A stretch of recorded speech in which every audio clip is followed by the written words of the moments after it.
But yes, this person really had that mentality of everyone else is stupid. I'm smarter, better, faster. He was always competing with people, but he was a covert type of narcissist. So this was all in secret. They come off very differently as charming, sweet, humble, vulnerable. All of that is fake.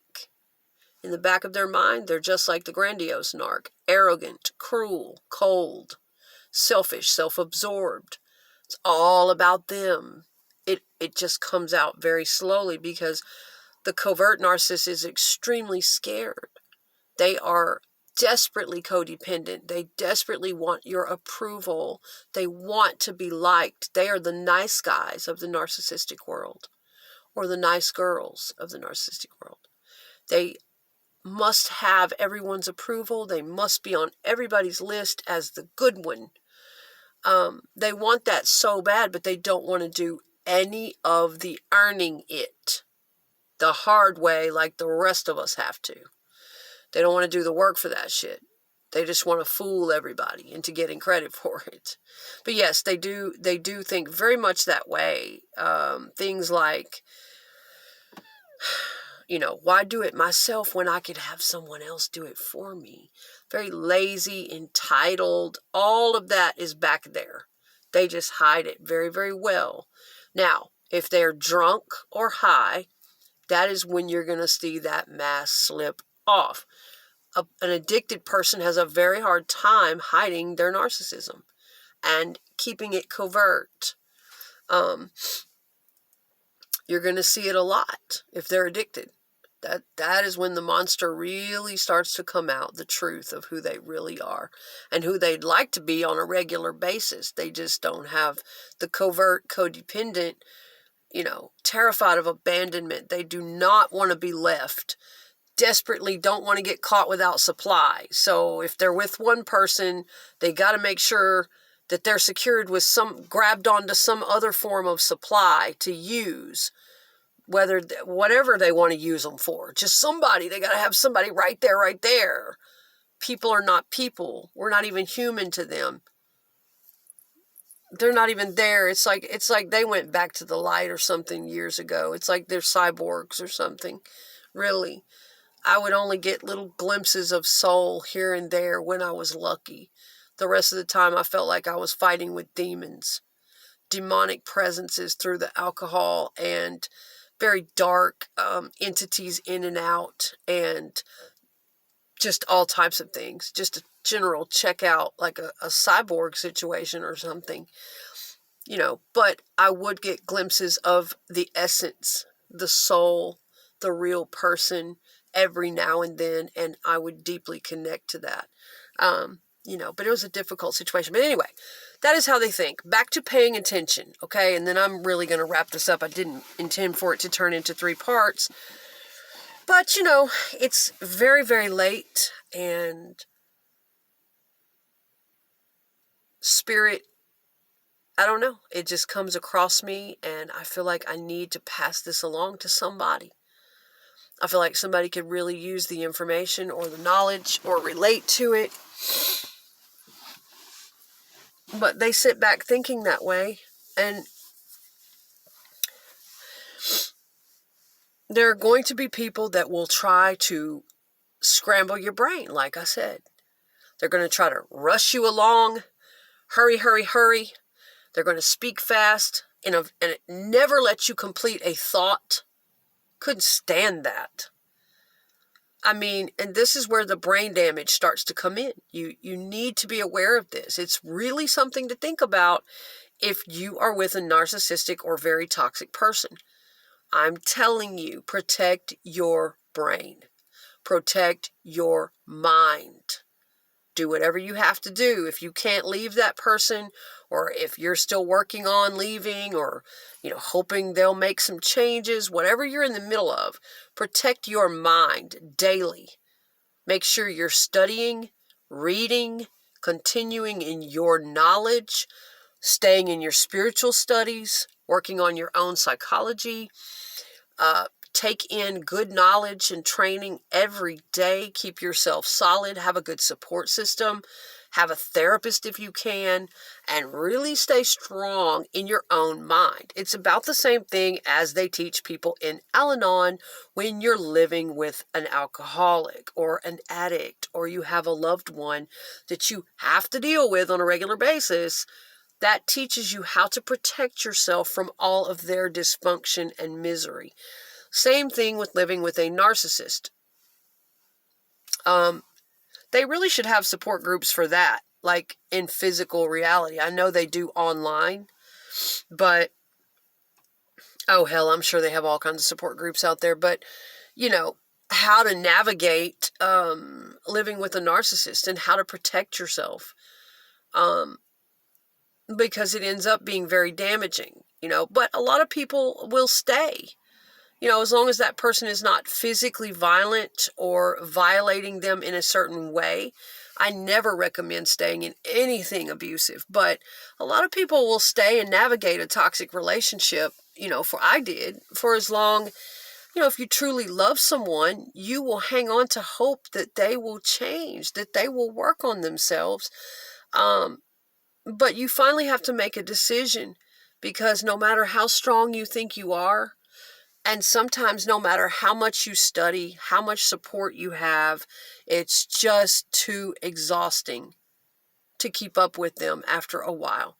It's too emotionally and psychologically abusive, disrespectful, inappropriate, betraying. Your heart is constantly upset. You're constantly stressed out around these types of people. It's a constant circus in their mind. They might as well put on a Bozo the Clown nose. And I just, love or no love, okay? I finally just got to the point where I just didn't want that in my aura anymore. I didn't want to absorb that into my energy field anymore. Sorry, if you can work on yourself, then show me. If not, I've been through enough over the years, and that's it. Your time with my energy is up. If you want to go find some other girl to clown, then go right ahead. Some other clown town in Clown Town that'll put up with that, go right ahead. He chose to go down a totally different path and build on to his partnership with me after all those years. But, it is what it is. But yes, pay attention. That is my spirit message for you tonight. Continue paying attention. Don't let anyone tell you any different. Always listen to that voice in the back of your head. Your intuition is always right. No matter how your logic tries to fight it and say, oh, that's bullshit. Oh, don't pay attention to that. You always know. You have the answers. You know. You have the answers. You're hearing it clearly. Okay, always trust that.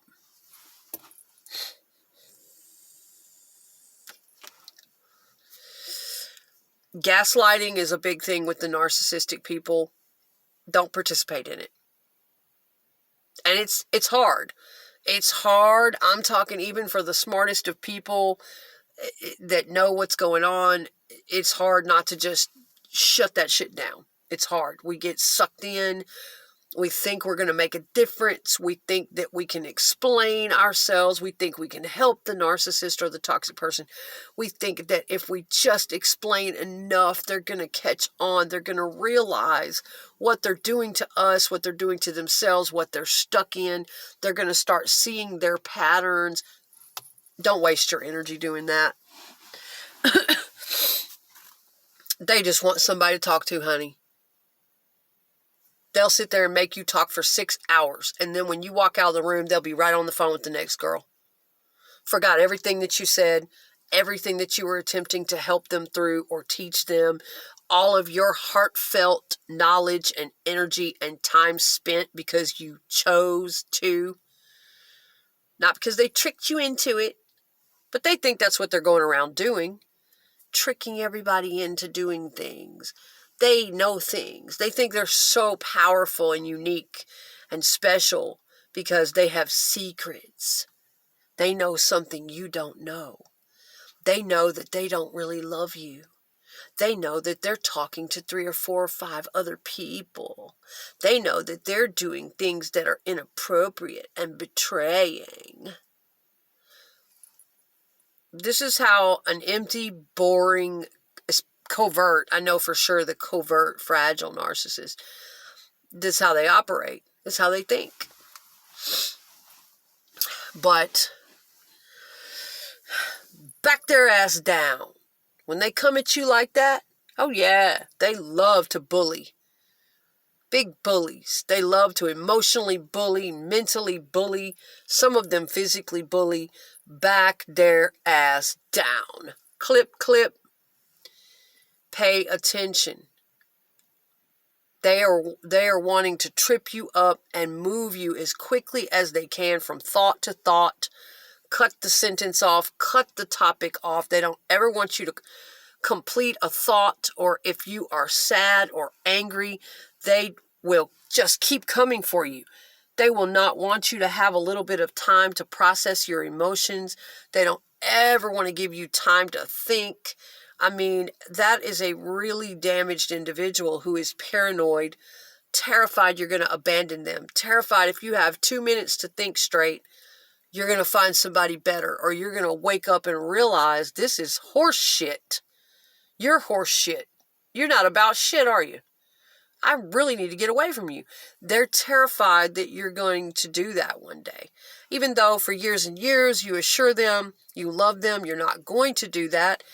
And what the sad thing is that oftentimes the narcissist has a very genuine, loyal, well-meaning person who could have been their partner for life, who would have never left them, who would have adored them. Because see, we who don't allow our narcissism to rule the roost, and we have more empathy, compassion, and emotional intelligence, we can make commitments like that. So many video ideas. I got to get out a video about that too. We can make commitments like that and actually find that exciting, to build on to the same relationship year after year and find something new and interesting to love about that same partner. We just keep growing and growing in love and loyalty for that same partner year after year, wanting to share more with them and grow more with them. And we become more loving and more loving. I did. That's what happened to me. It's what I felt. I was that devoted and committed because I'm a certain person. I was of a certain maturity level in my life. And what I find exciting and what an immature narcissist would find exciting are two different things. But they can't do that. They cannot. That is not what they find exciting. They have to be here, there, everywhere. Grass is greener. Now I want this, but now that I have it, I don't want it. I want that. And now that I'm miserable here, I'm miserable there. People.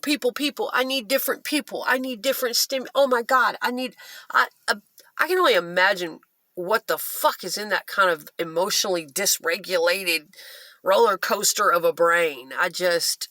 And they do it on purpose. They've been living that way for years, completely disconnected. They're not really there with you. They're everywhere to protect themselves. So, but yeah, that's how it